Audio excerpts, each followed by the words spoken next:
नमस्कार। प्रस्तुत है आज का चिंतन। नारी समाज को समय की प्रगति के सामाजिक क्रूर बंधनों से धीरे धीरे छुटकारा मिलता जा रहा है।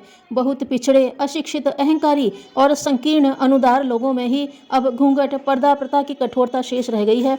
बाकी समझदार लोग अपनी बच्चियों को भी शिक्षा दे रहे हैं और उन्हें घर के बाहर काम करने के लिए जाने देने के प्रतिबंध भी उठा रहे हैं। महिलाओं का उत्साह और रुझान भी इसी दिशा में है।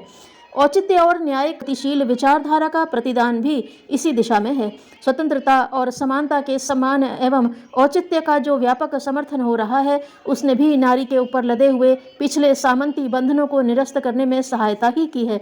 इन अनेक कारणों के मिल जाने से नारी की स्वतंत्रता का एक नया युग आरंभ हुआ है। अंधे मानव समाज को सामाजिक पराधीनता के अवांछनीय बंधनों से इस प्रकार मुक्ति पाते देखकर सर्वत्र प्रसन्नता और संतोष की ही अभिव्यक्ति होनी चाहिए। पर दुर्भाग्य की करामात तो देखिए, वह पिछली खिड़की से छद्मवेश बनाकर फिर घुसपैठ करने में लग गया है और वह नारी पराधीनता के लिए नए किस्म के जाल बंधन बुनकर फिर ले आया है।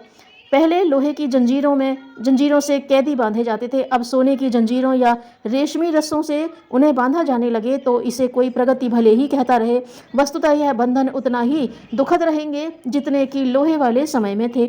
नारी को नर के समान ही अपने व्यक्तित्व के विकास और लोक निर्माण में अपनी प्रतिभा का समर्थ योगदान कर सकने का योगदान मिले, तभी उनकी स्वाधीनता सच्ची और सार्थक कही जा सकती है। यदि उपलब्ध नारी स्वातंत्र्य को यही दिशा मिली होती तो सचमुच मानव जाति का यह एक बहुत बड़ा सौभाग्य होता और उससे उज्जवल भविष्य की संभावनाएं देखकर संतोष व्यक्त किया जा सकता था। पर हुआ ठीक इससे उल्टा। पत्रकार, कलाकार, साहित्यकार, चित्रकार, कवि, अभिनेता, गायक, वादक सब मिलकर पुरुष की पशु प्रवृत्ति को भड़काने और उसे तृप्त करने का वातावरण बनाने में लग गए हैं। उन्होंने अमीरों और विलासियों की मनोकामना पूर्ण करने के लिए कल्प वृक्ष की तरह फूल और फल देना, सारा बुद्धि, कौशल और क्रियाकलाप इस दिशा में लग गया है कि नारी को रमणी और कामिनी के रूप में उसी तरह बने रहने दिया जाए जैसी कि वह सामंती जमाने में थी। तब वह बलात् बंधित की जाती थी। अब वैसी परिस्थिति नहीं रही तो उसी कार्य को इस चतुरता से संपन्न किया जाए कि नारी उसी गर्हित स्थान पर स्वेच्छापूर्वक खड़ी रहे जहां उसका शोषण पूर्ववत निर्बाध तरीके से चलता रहे। नारी का चित्रण साहित्य, चित्र, गीत, काव्य मंच आदि पर जहां भी आज हो रहा है, वहां उसे रमणी की कामिनी ही चित्रित किया जाता है। माता, भगिनी और पुत्री के रूप में उसे उभारने वाली रचनाएं, कृतियां, अभिव्यक्तियां ढूंढने पर भी कहीं न मिलेंगी। जब फूहड़ चित्रण में निम्न वर्ग की निकृष्टता और संपन्न वर्ग की कुत्सा भड़काने के निमित्त बनकर इन तथाकथित कलाकारों को प्रचुर धन कमाने और बहती गंगा में हाथ धोने का अवसर मिलता है तो वे उसे छोड़े भी क्यों। जहां नारी फैशन परस्त, भड़कीली और निर्लज्ज होती दिखाई पड़े, वहां वर्तमान परिस्थितियों को देखते हुए उसे दोष नहीं ही दिया जा सकता। यह उसकी विवशता है, यह उसके भोलेपन का शोषण है। जब हर मासिक पत्रिका में सजी धजी नटनियों की कुत्सित भाव भंगिमा में सभी तस्वीरें छपती हैं और वैसे ही चित्र, कैलेंडर हर दीवार पर टंगे मिलते हैं तो उसे देखकर एक भोली नारी यही मान्यता बना सकती है कि उसके अस्तित्व की सार्थकता इसी ढांचे में ढल जाने में हो सकती है। सिनेमा आज का एकमात्र मनोरंजन रह गया है। उसमें नारी जिस प्रकार की पोशाक पहनती है, जिस तरह का वेश विन्यास बनाती है, जैसे हाव भाव दिखाती है, जैसा जीवन क्रम बनाती है, उसी का अनुकरण करने में ही तो वह सिनेमा दर्शक जैसे स्तर के इस सारे समाज में अच्छी लग सकती है। ऐसे संस्कार सिनेमा देखने वाली, उस संदर्भ के लेख चित्र पढ़ने वाली लड़की भला और किस निष्कर्ष पर पहुंचेगी।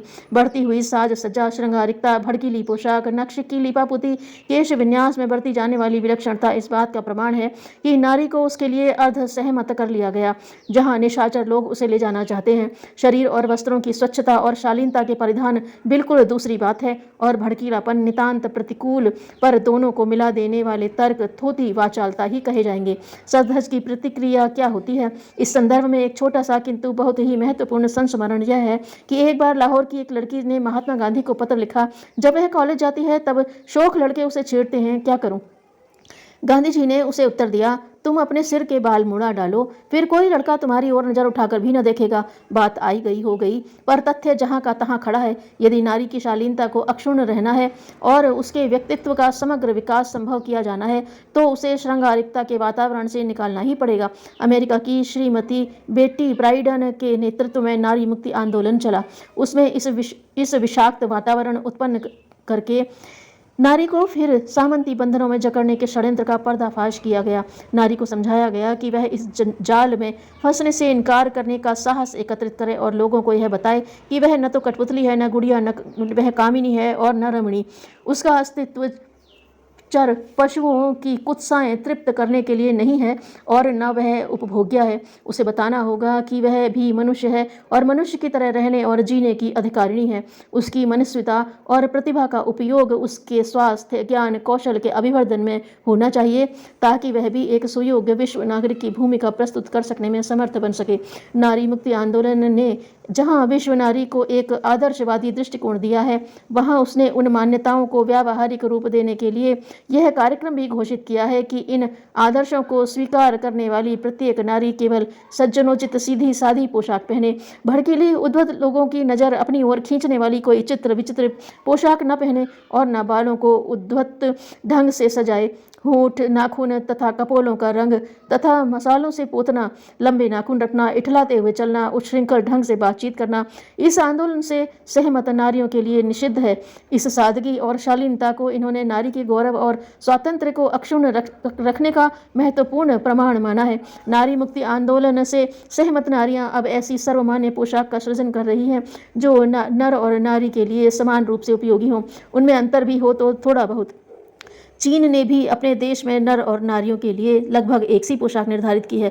उनमें नाम मात्र का ही अंतर है। यह नारी के सम्मानास्पद आदर्श की उचित व्यवस्था है। उपयुक्त आंदोलन में न केवल श्रृंगार प्रसाधनों का परित्याग किया है, वरन उनकी होली भी जगह जगह जलाई है और उन उपकरणों को नारी के लिए अपमानजनक बताया है। नर और नारी की समान पोशाक का जहाँ प्रचलन हुआ है, वहाँ निसंदेह कामुकता की दृष्टि और प्रवृत्ति को भारी आघात लगा है। उसका मनोवैज्ञानिक एवं सामाजिक प्रभाव यह हुआ है कि लोग विशुद्ध मनुष्यों की तरह बिना लिंग भेद की बात सोचे सीधे साधे ढंग से रहने लगे हैं।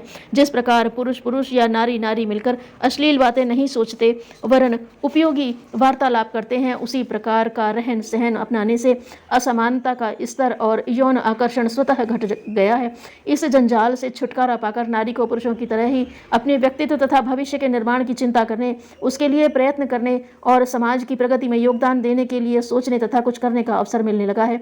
नारी स्वातंत्र्य का यही रचनात्मक लाभ है जो मिलना ही चाहिए। श्रृंगार सज्जा से लेकर यौन आकर्षण की केंद्र बनने से यदि वह इनकार न करे तो फिर यह स्वतंत्रता भी पूर्ववर्ती परतंत्रता की ही तरह पतन और प्रवंचना भरे दुष्परिणाम प्रस्तुत करती रहेगी।